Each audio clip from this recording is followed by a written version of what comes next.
जगत के जगताधार अकारण करना फलादे भगवान श्री भगवान श्री कृष्ण जी के चरणों में कोटि कोटि प्रणाम करते हैं। याद क्लासेस करें, राधा रानी के चरणों का ध्यान करते हैं। श्री राधा रानी और भगवान कृष्ण के परचार्य कौन? श्री सुखदेव जी महाराज का वर्णन करते हुए श्री सीताराम जी के परचार्य हनुमान जी महाराज को वर्णन करते हैं। यहाँ पर उपस्थित संत समाज, भक्त समाज, भक्तों के सभी को अभिवादन करते हुए उपस्थित समस्त तीर्थों के रूप में देवता साक्षात भगवान श्री कृष्ण जी के चरणों में प्रणाम करते हुए साक्षात भगवान श्री कृष्ण के रूप में विराजमान भागवत भगवान को बारंबार प्रणाम करते हुए श्री सरकार स्वामी जी महाराज, श्री रुआ सरकार और माँ भगवती शक्ति पीठ गायत्री मैया के चरणों में प्रणाम करते हुए हम आप सभी लोग दिव्य कथा पर प्रवेश करने जा रहे हैं।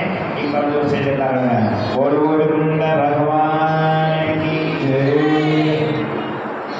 कल आप सभी लोगों ने कथा सुनी षष्ठी वाला। षष्ठी किसे कहते हैं? अगर किसी व्यक्ति से पूछा जाए तुम्हारे पिता का नाम क्या है तो कहेगा हमारे पिता का नाम फलाना है। बोले बाबा का नाम क्या है? पिता के पिता का, बोले फलाना। और पिता के पिता के पिता के पिता के पिता का नाम क्या है? तो जो सारे जगत के पिता है वही तो हमारे गोविंद है। ऐसे भगवान गोविंद के चरणों में बारंबार प्रणाम करते हैं। वही गोविंद जो नारायण के रूप में विराजमान थे, उनके नाभि से कमल उत्पन्न हुआ, कल आपको सुनाया गया। कमल में ब्रह्मा जी बैठे हुए, छोटे से ब्रह्मा। ब्रह्मा जी ने सोचा कि क्या कमल मुझे उत्पन्न कर सकता है? किसी को उत्पत्ति भूल से होती है क्या? अरे भ्रूणस्थ अवस्था में माँ के गर्भ में बालक आता है, तत्व रूप में विराजमान रहता है, धीरे धीरे वो उसकी आकृति बढ़ती है, भगवान गोविंद कथा करते हैं, प्राण डल जाते हैं, तीसरे महीना में जीव डल जाता है, धीरे धीरे धीरे 9 महीने के बालक तैयार होता है, 9वें महीने के बाद उसका जन्म होता है। लेकिन कमल से भी किसी को उत्पत्ति होती है क्या? ब्रह्मा बाबा ने सोचा नहीं नहीं नहीं नहीं नहीं, मुझे जन्म देने वाला दुनिया में कोई है ही नहीं, मैं ही सबका बाप, सारे संसार का पिता मैं ही हूँ। तो फिर मैं यहाँ क्यों बैठा हूँ? मुझे पिता पिता कहकर लोग क्यों नहीं पुकार रहे? सो उन्होंने कमल में देखने का प्रयास किया, तो कमल में नीचे जाकर देखूं कि है क्या। कमल में चलते रहे 1000 वर्ष बीत गए, लेकिन कमल की डंडी को नहीं पा रहे। अब ब्रह्मा बाबा नीचे फंस गए। अब ऊपर जाए तो कैसे जाए? ऊपर चलते रहे, ऊपर नहीं आ पाए, बीच में फंस गए। अब जान गए कि अब तो मेरे प्राण चले जाएंगे, क्योंकि मुझे तो ऑक्सीजन भी नहीं मिल रही, बचाओ बचाओ। तब उन्होंने सृष्टि करने की भगवान नारायण ने आदेश दिया। सबसे पहले 4 करने की। उनका नाम क्या था? सनत, सनंदन, सनातन, सनत। कैसे थे? एक ही दिन के बालक थे और भजन करने के लिए चले गए। 5 साल का समय मांगा बाबा से और 5 साल में भगवान नारायण को प्राप्त कर लिया। मनुष्य शत्रु का उत्पन्न हुए, दाईं ओर से एक पुरुष का जुड़ा उत्पन्न हुआ, बाईं ओर से स्त्री उत्पन्न हुई, माता उत्पन्न हुई, जिनका नाम हुआ शत्रुपा भैया। मनुष्य शत्रुपा के पिछले दिनों 5 संतानें हुई। कौन कौन? 2 पुत्र हुए, देवल और उत्तान। हर मनुष्य क्या है? हर मनुष्य उत्तान पाद है। इस दुनिया में कोई ऐसा व्यक्ति जो उत्तान पाद न हो, और जो उत्तान पाद नहीं होता तो दुनिया वाले कहते उल्टा पैदा हुआ है, तभी इसकी उल्टी होती है। हर व्यक्ति कैसा आता है? जब जन्म लेता है तो ऊपर को उसके पैर होते हैं, नीचे को सर होता है। पहले सर बाहर आता है, सर नीचे को, ऊपर को पैर, तो क्या हो गया? उत्तान पाद। इसके ऊपर को ही के पैर, उसी का नाम उत्तान पाद। जीवन किसे कहते हैं? जिसका संकल्प ही व्रत ही प्रिय हो, उसी का नाम प्रियव्रत भगवान की। 3 कन्याएं हुई, देवहूति, आकृति, प्रसूति। आकृति नाम की कन्या का विवाह यज्ञ प्रजापति के साथ में हुआ, और देवहूति नाम की कन्या का विवाह कल कर्दम ऋषि के साथ में कराया गया। कर्दम ऋषि की कथा सुनी ना आपने? कर्दम ऋषि के साथ में कराया। और प्रसूति नाम की कन्या का विवाह दक्ष प्रजापति के साथ में हुआ। उन्हीं की कन्या का नाम है सती। बोल सती मैया की। वो भी कथा करा। अब तीनों कन्याओं का विवाह हो गया, आकृति, प्रसूति और देवहूति। अब पति कौन? पुत्र कौन? पुत्रों का विवाह भी ना है। इनका नाम क्या है? प्रियव्रतोत्तान पादौ। प्रवेश करें तुलसी महाराज की।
घर की सासू समझाएं कि ऐसा करना है, ऐसा करना है, नहीं ऐसा नहीं करना, आजकल का जमाना दूसरा है, वैसा करना है, समझो वो सुरुचि है।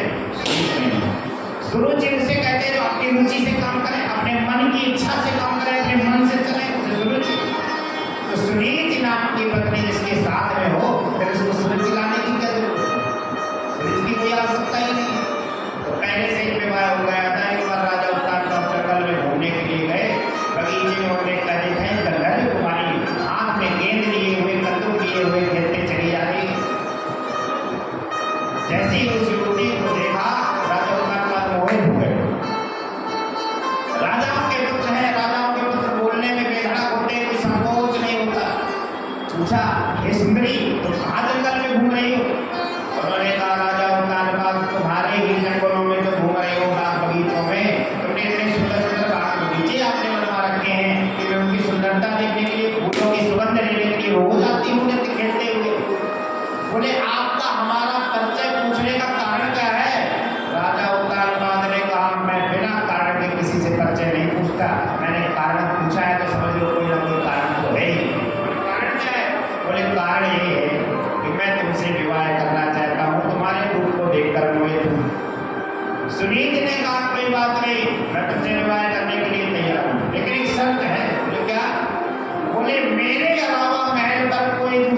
कुटिया में गए और बाजी रोने लगी।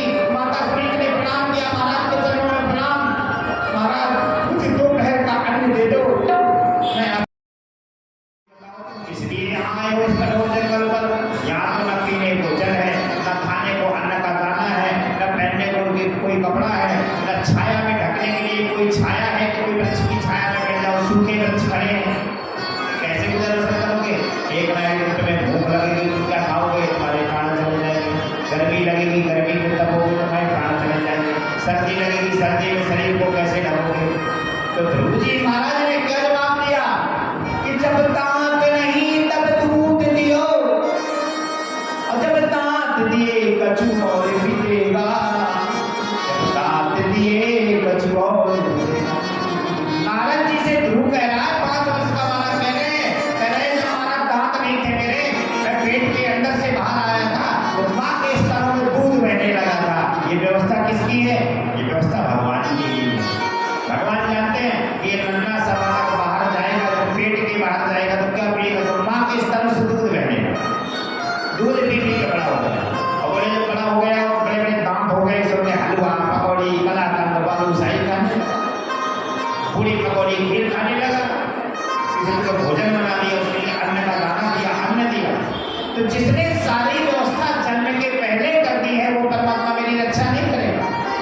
बोले ठीक है, भोजन तो मिल जाएगा, लेकिन यहाँ बड़े बड़े शेर रहते हैं, अजगर रहते हैं, तुम्हारा भोजन कर जाएंगे। तो उन्होंने क्या कह दिया? जहाँ पर कृपा राम के हो, जहाँ पर कृपा राम की हो, जहाँ पर कृपा राम की हो, जहाँ पर कृपा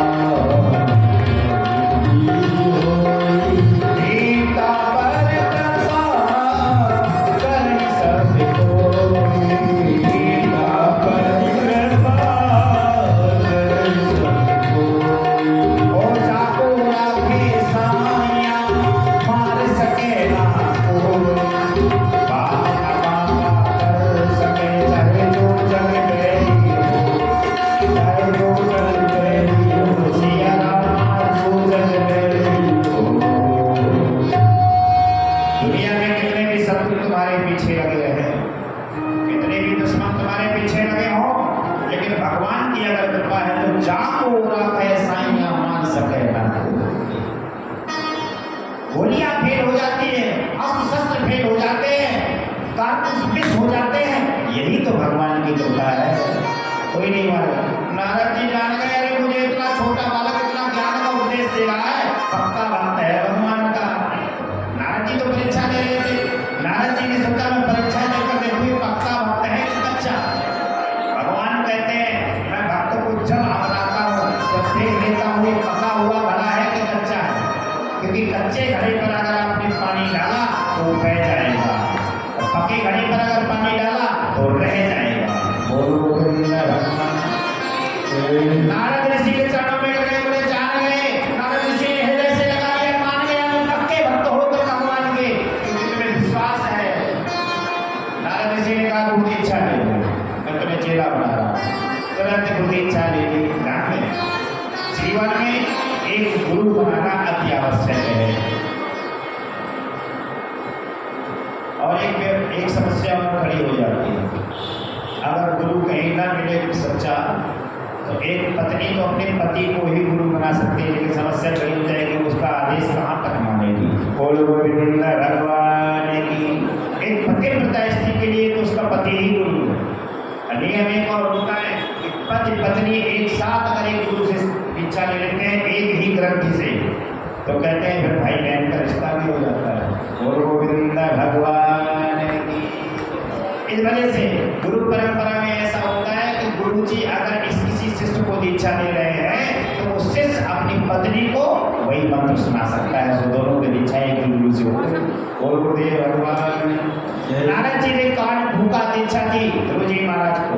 ध्रुव जी महाराज को जब दीक्षा दी तो दीक्षा में मंत्र कौन सा दिया? ओम नमो भगवते वासुदेवाय नंद नंदनाय सत्यनारायण। कौन सा मंत्र दिया? ओम नमो भगवते वासुदेवाय।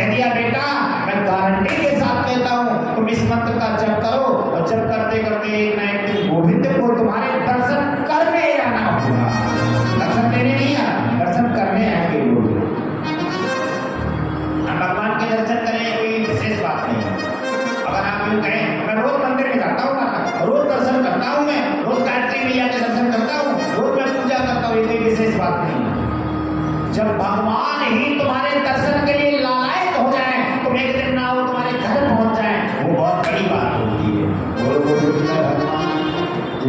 ध्रुव जी महाराज खड़े हो गए, एक पैर से खड़े होकर तपस्या करने लगे।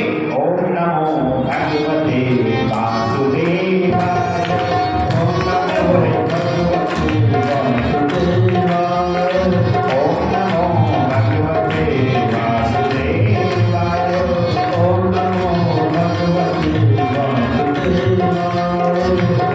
वासुदेवाय, वासुदेवाय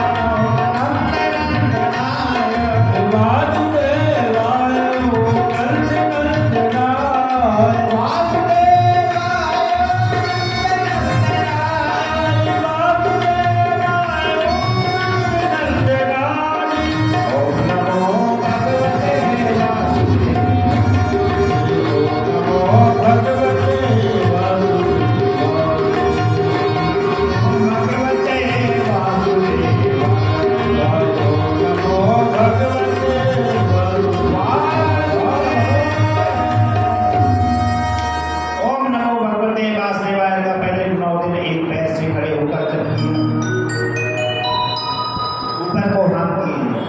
जब करते करते 9वें दिन भगवान ने लगी छोटा सा बालक है, अभी तो तपस्या की सिद्धि को प्राप्त कर रहे हैं, तपस्या करना शुरू किया। भूख लगी, प्यास लगी, सोचा पानी कैसे पिए, भगवान ने जलाशय ही उत्पन्न कर दिया। तो जल लिया, जल पिया, जल पीने के बाद फिर शुरू कर दी तपस्या। तपस्या करते करते भगवान भी बन चले रहे, धीरे धीरे धीरे धीरे धीरे तिलारंते कपिल कहता के फल का बीज का पूरा निकाल कर खाने लगे। धीरे धीरे धीरे तीसरा महीना हुआ, तीसरे महीना में भगवान नहीं आए, कहता के फल भी सूख गए। भगवान परीक्षा ले रहे, अब क्या खाएं?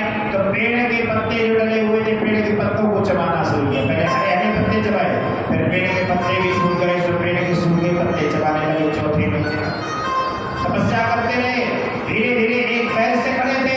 जब 5वें महीने में भगवान नहीं आए तो पैर के एक अंगूठे से खड़े, एक पैर से एक अंगूठे से ऊपर को हाथ लगे। ओम नमो भगवते वासुदेवाय, ओम नमो भगवते वासुदेवाय, ओम नमो भगवते वासुदेवाय, ओम नमो भगवते वासुदेवाय, ओम नमो भगवते वासुदेवाय। धीरे धीरे 6वां महीना आने वाला है। ध्रुव जी महाराज ने न जल पिया न पत्ते खाए। धीरे धीरे धीरे 6वें महीने उन्होंने शब्द से मुंह बंद कर लिया, बोल ही नहीं रहे। ध्रुव जी महाराज ने सांस लेना बंद कर दिया, सांस ही नहीं ले रहे। बड़े ध्यान से सुने, तपस्या किसे कहते हैं? अगर हम 9 दिन नवरात्रि में एक टाइम, अगर हम दोनों टाइम अगर व्रत रह रहे, व्रत में भी खीर, साबूदाना की, गुटू के आटा की पूरी शाम को, दोपहर में गुटू के आटा का हलवा, नवरात्रि भर महाराज व्रत रहे। व्रत हम नवरात्रि में रहते हैं तो हम 10 लोगों को सुना देते हैं कि हाँ हमने ऐसा व्रत किया। कोई पुरुष सावन के महीने में अगर व्रत रहे तो 10 लोगों को सुना देता है सावन में व्रत रहा, लेकिन भगवान ने हमारी कोई कृपा नहीं की। कृपा कराने के लिए व्रत रहे थे। जिस समय हमारा भगवान से कोई ना कोई विनिमय होने लगता है तो हम व्रत रहेंगे, अब हमें फल देंगे, तो भगवान फल नहीं देंगे। भगवान से पहले कामना क्यों करते हो? निष्काम भाव से भगवान की पूजा करो, तो भगवान अपने आप आपको सकाम कर देते हैं। बोल भगवान की। ध्रुव जी महाराज तपस्या करते रहे, तिलारंते पवित्र मदरासनाम।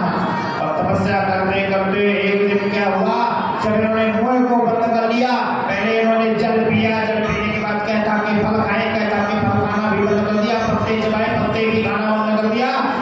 5वें महीने के बाद 6वें महीने उन्होंने सांस लेना बंद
बड़ी बड़ी फैक्ट्रियों से ऑक्सीजन पूरी नहीं हो पा रही थी, जहाँ ऑक्सीजन बनाई जाती है। इसी प्रकार उस समय कोरोना आया था ध्रुव जी महाराज की वजह से। जब भगवान के भक्त पर संकट आ जाता है तभी देश में संकट आता है, और जब भगवान का भक्त सुखी हो जाता है तो सारा देश सुखी रहता है। आज ध्रुव जी महाराज पर संकट आया, श्वास नहीं ली, देवताओं को श्वास नहीं मिली, ब्रह्मा बाबा भगवान भोलेनाथ सब नारायण भगवान के पास बोलो, जाओ हे लक्ष्मी पति जाओ, जाओ हे लक्ष्मी पति जाओ, जाओ हे लक्ष्मी पति जाओ, जाओ हे लक्ष्मी पति जाओ, जागो जागो जागो मैया जागी, जागो जागो जागो मौला जागी, जागो जागो जागो, जागो जागो जागो, जाओ हे लक्ष्मी पति जाओ, जाओ हे लक्ष्मी पति जाओ। ओ कमल नयने है कमल तुम्हारा, कमल नयने है कमल। रख दिया, बोले मुझे ना ले चलो, मेरी उंगली ले चलो, तो उंगली को नहीं ले जा पाया, तो वो बार-बार पर कहलाए अहंकार दूर हो गया। भगवान बिना कपड़ के ध्रुव जी महाराज के सामने विराजमान हो गए, प्रकट हो गया। मैं ओम विदाम भगवान प्राणे रूपम चराचरस्य अखिल सर्वधाम विदेहि तन्नो विद्यात् विमोक्षम प्राप्तावयं त्वां शरणं। भगवान नारायण के सामने प्रकट हुए, भगवान नारायण खड़े हुए ध्यान में, ध्रुव जी महाराज आंखें बंद की हैं। अब आंखों के अंदर जब तक जब चल रहा है ओम नमो भगवते वासुदेवाय, ओम नमो भगवते वासुदेवाय, ओम नमो भगवते वासुदेवाय। भगवान ने जान लिया कि मेरा भक्त तन्मय होकर मेरा भजन कर रहा है। अब ध्रुव जी महाराज ने सोचा कि जो कस्तूरी तिलकम ललाट तले वक्षस्थले कस्तूर, जो सुंदर गुलाबी होंठ, श्याम वर्ण, घुंघराले बाल, कमल नयन, माधुरी बोलन, वेणु निनाद करते हुए भगवान आंखों के अंदर दिखाई दे रहे हैं। आंखें बंद किए, वो क्या सुंदर मूर्ति है। अगर मैंने नेत्र खोले तो न पता बाहर है कि नहीं जो आंखों के अंदर दिखाई दे रहा है। खोलूं कि ना खोलूं, नेत्र खोलूं कि ना खोलूं। जैसे नेत्रों को खोला तो बाहर भी वही गोविंद खड़ा है, बोल नारायण भगवान। भगवान को देखने के बाद बुद्धि का हृदय हो गया। नारायण भगवान भी आज प्रेम में विह्वल हो गए, जान गए मैंने भक्त तो अनेक देखे हैं, भक्तों को मैं दर्शन देने गया हूँ, लेकिन आज ध्रुव के दर्शन करने के लिए मैं आया हूँ। बोलो गोविंद भगवान क्या किया। एक घड़ी तो ऐसा हो गया कि एक टुक लगाकर एक दूसरे को देखते हैं। जब में भगवान के हम दर्शन करने जाते हैं तो हम जैसे ध्रुव जी महाराज ने 36,000 वर्ष तक राज्य किया, क्योंकि भगवान ने आदेश किया था कि अभी तुम्हें मुक्ति नहीं मिलेगी, पहले तो अपने पिता का राज शासन संभालो। और जैसे ध्रुव जी महाराज ने राज संभाला तो राजा उत्तानपाद ने अपनी चाबी ध्रुव जी महाराज को मालकी की सौंप दी और चले गए भजन करने। तो ये नियम होता है गृहस्थ आश्रम में हर बाबा को, हर पिता को जब तक अपनी जिम्मेदारी निभानी चाहिए, जब तक उसका पुत्र युवा ना हो जाए। जैसे पता लगा पुत्र आपका युवा हो गया, 20-25 वर्ष का हो गया, बहू आ गई घर की, फिर वो चाबी उसको सौंपो। अगर सामान ले रहे हैं चाबी सौंप दो, चले जाओ भजन करने।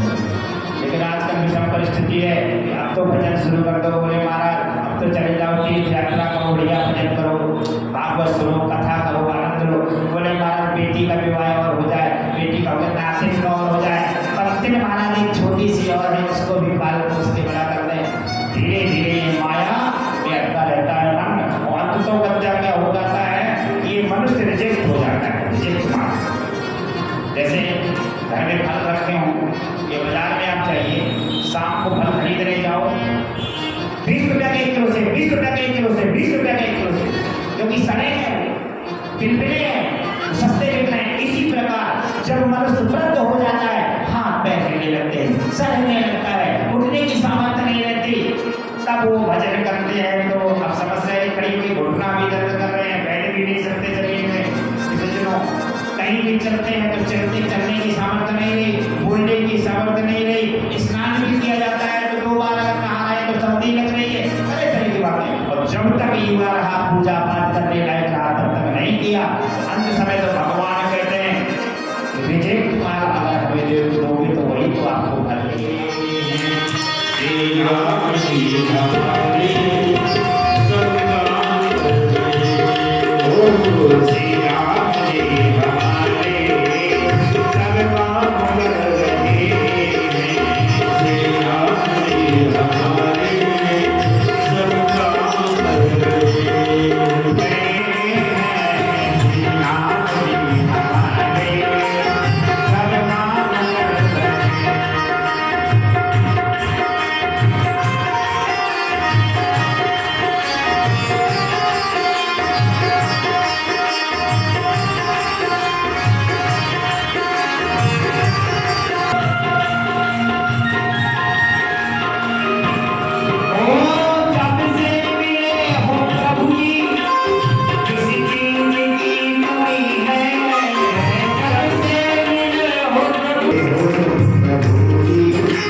रामचरितमानस में लिखा है कि जब जब होई धर्म की हानि, बारे असुर अदम अभिमान।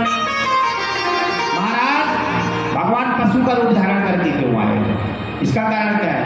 भगवान ने कह दिया कि जब जब होई धर्म की हानि, बारे असुर अदम अभिमानी, तब तब धरि प्रभु विविध शरीरा, हरहि कृपा निधि सत्य ने।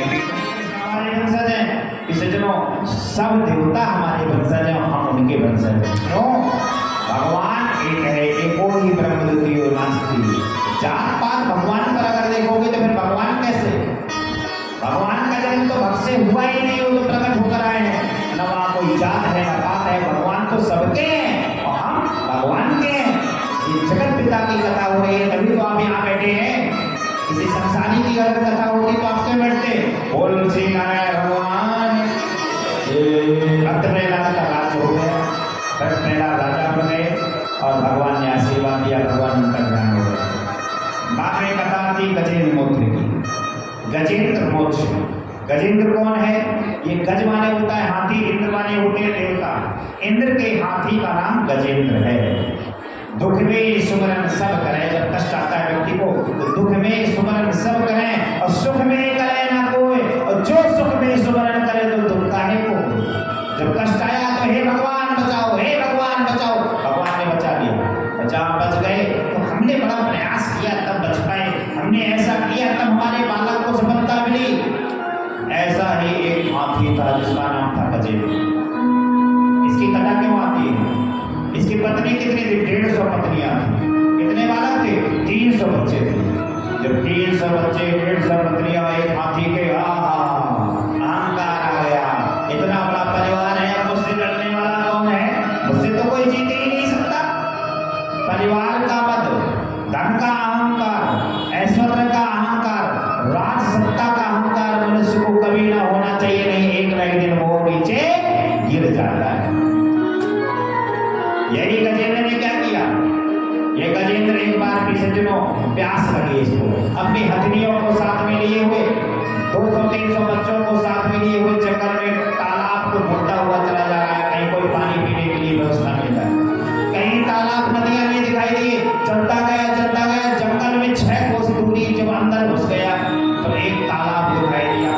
छोटे से तालाब में वो जोर से दौड़ लगाता हुआ घुस गया, क्योंकि प्यासा मनुष्य और उसको कहीं कोई जलाशय दिखाई दे तो फिर तो तीव्र गति जल्दी से जाएगा पानी पीने के लिए, जोर से पानी पिएगा।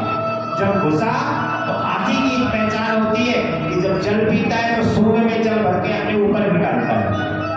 पीता गया जब जल पीते पीते प्यास बुझ गई, एक मगरमच्छ रहता था उसी तालाब में। मगरमच्छ ने हाथी का पैर पकड़ा जो सबका बाप था। और हाथी 150 पत्नियां थी, 150 200 बच्चे थे उसके, सारे परिवार के साथ जो बाबा थे सबके हाथी, बूढ़े हाथी। उसका पैर पकड़ा उस मगरमच्छ ने खींचना शुरू किया।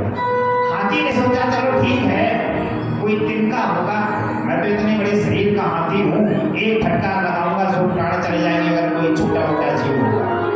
जैसे ही वो मगरमच्छ ने जोर से झटका लगाया तो बीच तालाब में चला गया। पत्नियों ने सोचा हे भगवान, लग रहा है हमारे बूढ़े बाबा का पैर फिसल गया। तो बहुओं ने और पुत्रों ने सूंड में लाकर खींचना शुरू किया उस हाथी को। खींचते 1 महीना बीत गया, दूसरा महीना बीता, तीसरा महीना बीता, 3 महीने तक खींचा लेकिन हाथी बाहर नहीं निकले। तो पत्नियों ने, बच्चों ने, सबने बूढ़े हाथी को छोड़ा। बोले बूढ़े बाड़े हैं, इनको छोड़ो, किसी काम के तो है नहीं, चलो चलते हैं घर, इनके पीछे कोई प्राण थोड़ी दे देगा। सारे बच्चे छोड़ के चले गए। हाथी के आज आंसू बहने लगे कि जिन नाती पोतों को, पुत्रों को मैंने पाल पोस कर बड़ा किया है, अंत समय जब मेरे संकट आया तो इन्हीं ने मेरा साथ नहीं दिया। हाथी ने उस समय क्या उच्चारण किया,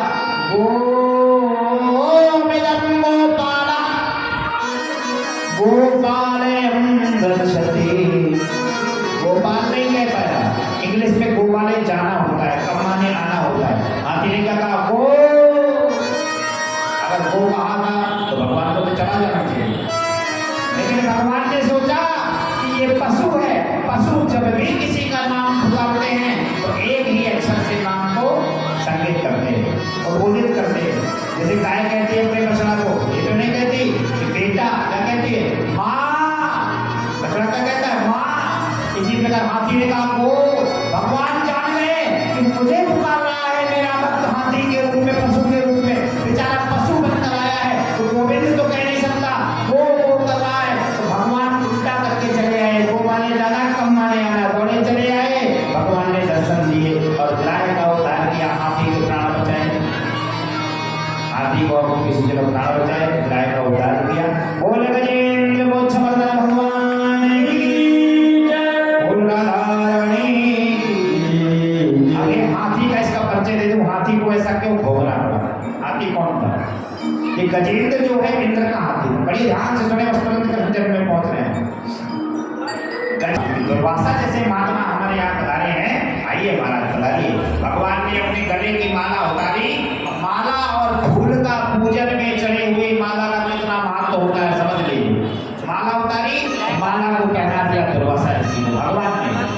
वही माला पहने हुए देवराज इंद्र के यहाँ जब स्वर्गलोक में पहुंचे दुर्वासा ऋषि, तो देवराज इंद्र ने तुरंत उठकर प्रणाम किया, अपने राज सिंहासन के बगल वाले भाग में बैठाया और देवराज इंद्र को दुर्वासा ऋषि ने वही नारायण की दी हुई माला पहना दी। जैसे दुर्वासा ऋषि ने भोजन प्रसाद करने के बाद दुर्वासा ऋषि वहां से गए तो वही पहनी हुई माला इंद्र ने अपने हाथी को पहना दी। हाथी ने वही माला को तोड़ के पैरों से कुचल दिया। स्वर्गलोक के हाथी को भगवान ने पैर मारकर मृत्यु लोक में गिरा दिया। उसी का नाम है गजेंद्र। देवराज इंद्र को क्या भोगना पड़ा? भगवान नारायण की दी हुई माला को जब हाथी को पहना दिया। अरे भगवान की माला कुत्ते पहनेंगे क्या? तो हाथी को पहना दिया, पशु को पहना दिया, तो वही माला को सज्जनों पैरों के नीचे कुचलने के कारण देवराज इंद्र का राज्य राजा बलि ने छीन लिया। भक्त प्रहलाद का पौत्र है राजा बलि। राजा बलि ने आक्रमण बोला, राज्य को छीन लिया। उस राज्य को पाने के लिए देवता घबराए हुए नारायण भगवान के पास पहुंचे। नारायण नारायण रक्षा करो, रक्षा करो। भगवान नारायण ने कहा क्या चाहते हो देवता? बोले दैत्यों ने हमारा राज्य छीन लिया है। देवराज इंद्र बोले। भगवान नारायण ने कहा उसके लिए एक उपाय करना होगा। बोले क्या?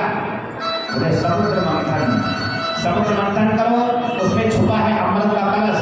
जब अमृत को तुम पान कर लोगे तो तुम्हें मानने वाला दुनिया में कोई पैदा ही नहीं होगा। जब तुम हमेशा हमेशा अमर रहोगे तो फिर युद्ध में तुम दैत्यों को जीत लेना।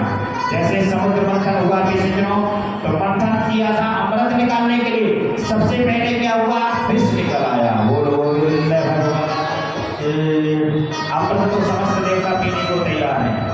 विष पीने को कोई तैयार नहीं। पार्वती मैया ने प्रार्थना की, बोले महाराज सारे दुनिया वालों के प्राण संकट में है, ऐसा काल कूट जहर समुद्र मंथन में निकला है कि प्राण चले जाएंगे लोगों के, रक्षा करो। यहाँ पे जब समस्त देवताओं ने प्रार्थना की कि महाराज आप इस विष को पान करो, क्योंकि विष को कोई नहीं पचा सकता। हर हर पीड़ू तुम्हारे लिए, ओ हर हर पीड़ू तुम्हारे लिए, ओ मर के वीरू। अब हम सभी लोग बोलते हैं राम जन्म पर शूरवंश की दिव्य कथा। राम कृष्ण दो एक है। राम कथा बहुत ही शुरू से सुनाऊंगा, क्योंकि रामचरितमानस की कथा नहीं, वही भागवत की कथा है। राम जी के नेत्रों में मर्यादा झलकती है। कैसे? राम जी महाराज कभी अपने पिता माखन चुराते हैं, कभी चीर चलाते हैं, कभी गैया छोड़ाते हैं, कभी बच्ची बजाते हैं, कभी मधुवन में नचाते हैं, कभी गोपियों के साथ नचते हैं। ऐसे हमारे कृष्ण तो पीछे जनो नाभाग के पुत्र सूर्य के पुत्र हुए, कुल में जन्मे नाभाग के पुत्र हुए अम्बरीश। चंद्रवंश में भगवान कृष्ण का जो वंश है, बिना लाठी डंडा के किसी का विवाह नहीं हुआ। जब तक लड़ाई नहीं हुई तब तक विवाह नहीं हुआ।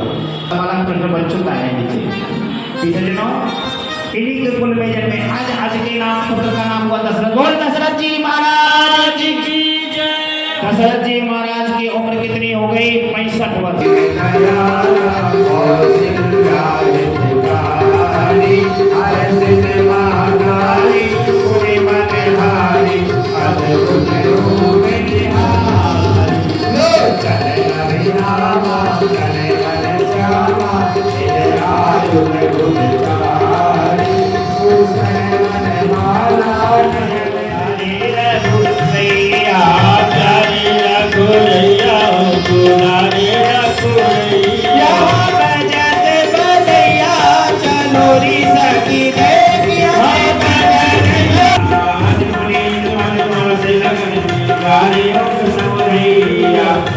दिवस में प्रकट भये सभी के सुख दैया, बनोरी सखी देखिया मैं प्यारे रघुरैया, बनोरी सखी देखिया मैं प्यारे रघुरैया। ओ सुंदर भूषण मणि नाम सुंदर भूषण देगा, सुंदर काज नहीं है ताता दैया, प्यारो जाओ भैया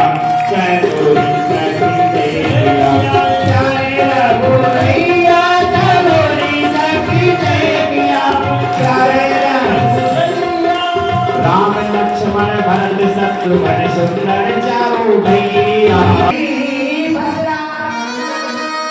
मदिरा रोजना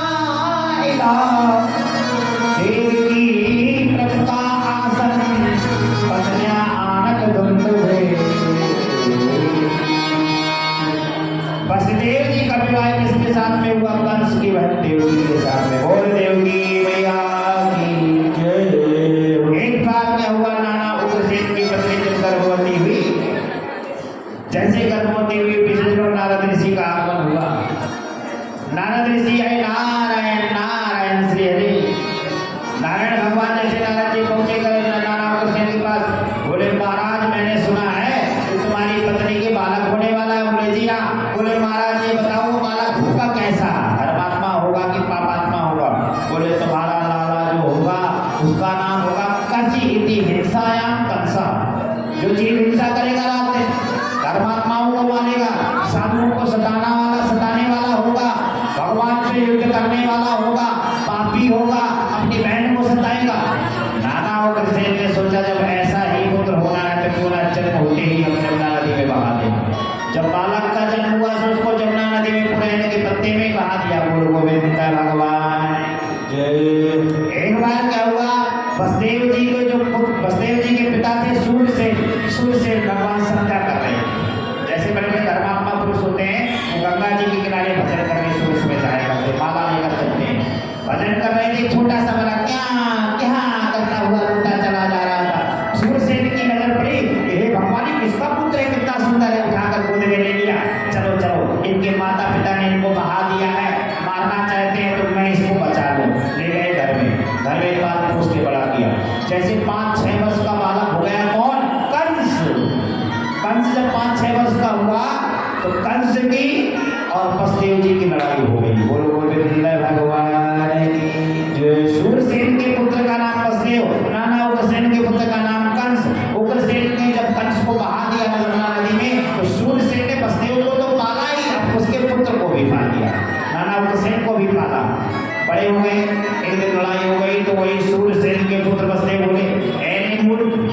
तू हमसे जवान लड़ाता है, तू हमारा भाई नहीं है, तो हमारे पिता की संतान थोड़ी है। तू तो जमुना नदी में बह रहा था, सुन हमारे पिता तुझे उठा कर ले आए थे। वो बात मन में बैठ गई किसके? कंस के। कंस ने जान लिया कि मेरा पिता है बड़ा राक्षसी, जिसने जमुना नदी में मुझे बहा दिया, मैं नहीं छोड़ूंगा। गए नाना उसको कारागार पर डाल दिया। पहले भगवान शिव की तपस्या की, क्योंकि छोटा है 5 वर्ष का। बोले भगवान शिव को ऐसा पहले प्रसन्न किया, प्रसन्न करने के बाद भगवान भोलेनाथ आ गए। बोले मांग लो, क्या मांगना है? तो बोले महाराज कोई ऐसा वरदान दे दो जिसके रहते ही दुनिया में मुझे कोई मार ही ना सके। तो उन्होंने धनुष दे दिया। बोले जाओ ये धनुष ले जाओ, जब तक इस धनुष को तू सुरक्षित रखेगा तब तक तुझे मारने वाला कोई पैदा ही नहीं होगा। धनुष को ले गया, महल पर विराजित कर लिया, स्थापित कर लिया। और धनुष के और भगवान भोलेनाथ की कृपा के कारण नाना उग्रसूंड को इसने कारागार पर डाल दिया। धीरे धीरे बहन बड़ी हुई जिसका नाम था देवकी। बोल देवकी मैया की। देवकी जैसे बड़ी हुई, देवकी के विवाह का समय आया तो कंस ने वसुदेव के साथ में, अपने मित्र के साथ में ही विवाह कर दिया। जान लिया कंस ने कि मेरे मित्र का नाम है वसुदेव, जिनके पिता ने मुझे पाल पोस के बड़ा किया है, जिसके पिता इतने दयालु हैं, तो उसके पुत्र इतने दयालु क्यों नहीं होंगे? पुत्र भी दयालु होगा। तो वसुदेव के साथ अपनी बहन का विवाह कर दिया। वसुदेव जी बारात लेकर आए, द्वारचार हुआ, टीका हुआ, भावरे करी। भावरों के बाद जैसे ही विदाई होने लगी तो कंस रोने लगा अपनी बहन को विदा करने पर कि मेरी बहन, मैंने अपने हाथों से इसका पालन पोषण किया है, क्योंकि इसकी माँ बचपन में जब ये छोटी थी तभी इसकी मृत्यु हो गई थी माँ की, मैंने ही पाला है। अब मेरी बहन जा रही है तो बोली बहन, मैं अपनी बहन को विदा करके आऊंगा। मैं जब तक बहन को ससुराल तक विदा नहीं कराऊंगा तब तक लौट के नहीं आऊंगा। बहन को रथ को चलाते हुए ले जा रहा है। जब भी किसी बहन, किसी भाई की बहन विदा होती है, डोली पर बैठ के जाती है, तब उस भाई को औकात पता चलती है कि मेरी बहन क्या थी। बोलो गोविंद भगवान की। बहन जाने लगी, भाई रोने लगा। धीरे धीरे लिए जा रहा था, रथ को स्वयं चला रहा था। आकाशवाणी हुई, अरे मूर्ख कंस, जिस बहन को तू विदा करने जा रहा है, इसी बहन का 8वां पुत्र तेरा काल होगा, काल होगा, काल होगा। कंस की बुद्धि बह गई। कंस ने जाना जब इसी बहन का 8वां पुत्र मेरा काल होगा तो ना रहेगा बांस न बजेगी बांसुरी, क्यों ना मैं बहन को ही मार डालूं। बहन के बाल पकड़े और जमीन पर गिरा लिया। जैसे ही तलवार का प्रहार करने लगा तो वसुदेव जी ने झट से हाथ पकड़ लिया। बोले अरे मूर्ख कंस, अभी तक तू था इसका भाई, अब तू बन गया हमारा साला। अभी तक ये हमारी भी बहन थी, पृथ्वी की बहन, सोनारी बहन, अब मेरी ये अर्धांगिनी है। किसी पति के सामने किसी पत्नी को कोई मारने लगे सहन होगा? कदापि नहीं। हाथ पकड़ लिया। बोले नहीं, मार नहीं सकता। बोले तुझे आकाशवाणी नहीं सुनाई थी कि अभी अभी आकाशवाणी हुई, इसी बहन का 8वां पुत्र तेरा काल होगा। बोले चिंता न कर, इसकी जितनी संतानें होंगी मैं संकल्प खा के कह रहा हूँ, वादा कर रहा हूँ, सारी की सारी संतानें तुम्हें सौंप दूंगा, लेकिन मार नहीं। कारागार पर डाल दिया वसुदेव और देवकी को। पहले पुत्र का जन्म हुआ, केतवंतम प्रथमजं प्रथमं पुत्रं कंसायानगदं दुवे। केतवंतम प्रथमजं कंसायानगदं दुवे अर्पयामास कक्षे सोनताद्यतिविह्वला।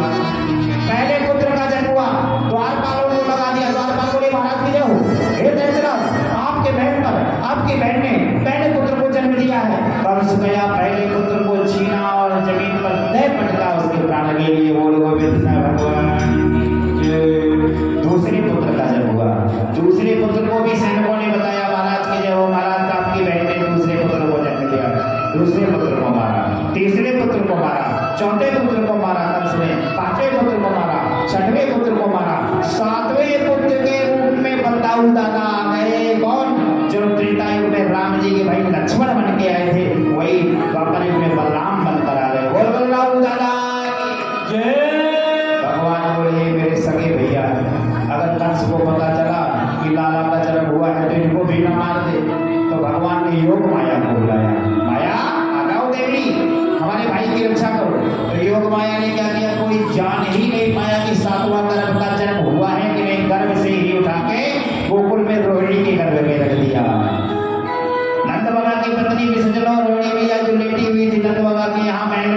रोहिणी मैया के गर्भ में बताओ दादाजी को भेज दिया गोकुल में। 8वें पुत्र के रूप में यानी यशोदा मैया के बगल पर वही कन्या जाकर लेट गई। 8वें पुत्र के रूप में स्वयं भगवान श्री कृष्ण को आना है। तो आइए हम आप सभी लोग स्वागत कर रहे हैं। स्वागतम कृष्णा, सभी लोग करेंगे, सभी लोग करेंगे। स्वागतम कृष्णा, स्वागतम कृष्णा, स्वागतम कृष्णा, स्वागतम शुभ, स्वागतम शुभ। जैसे ही रत्नलाला का जन्म हुआ, सत्य प्रथम सत्य परम सत्यम, सत्य से और कौचा सत्य, सत्य प्रथम सत्य प्रत्यय को आना है, जाने लगेगी, जाने लगेगी, हाँ जाने लगेगी, जाने लगेगी।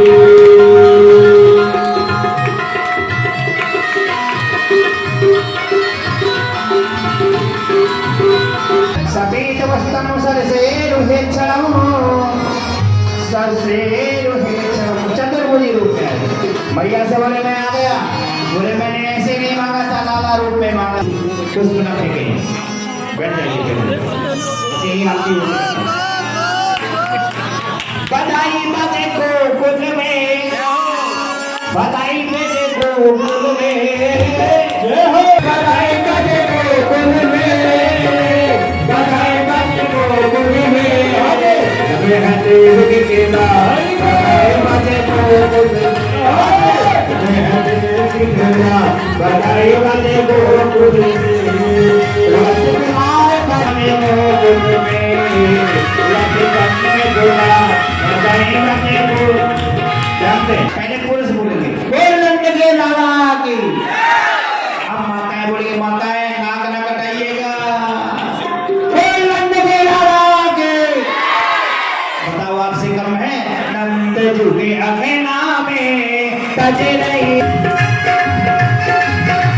और कुछ कर लो।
हर के बेटे बोल गोविंद भगवान